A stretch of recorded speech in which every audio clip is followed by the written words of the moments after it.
কিছুমান মানুহে কিছুমান মানুহৰ প্ৰতিটো সৰু ডাঙৰ কথা ওচৰৰ পৰা অনুভৱ কৰে। জীৱনৰ যিমান কোলাহলেই নহওক কিয় কাষৰ মানুহজনৰ প্ৰতিটো উশাহৰ আঁৰৰ কাহিনী অনুভৱ কৰে, প্ৰতিটো সৰু সৰু কথা। চাহত কিমান চেনি দিলে তেওঁৰ ভাগৰ আঁতৰে, প্লেলিষ্টৰ কোনটো গানত তেওঁৰ চকুকেইটা সেমেকি উঠে, মাহৰ কোনকেইটা দিনত তেওঁৰ ভৱিষ্যতৰ ভৰ সহিব নোৱাৰা হয়,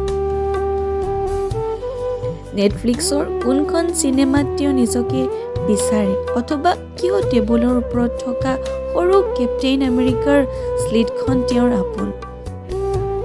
লগত থকাটোৱেই জানো ভালপোৱা হয়? ভালপোৱা আছে বুজিবলৈ কৰা প্ৰয়াসত, ভালপোৱা আছে সৰু সৰু কাহিনীত, ভালপোৱা আছে আশ্বাসত। ভালপাওঁ কোৱা সহজ, কিন্তু ভালপোৱাক বুজি উঠা অলপ কঠিন। সেইকাৰণে যিমান পাৰে তেওঁক ভালে ৰাখক, ভালে থাকক।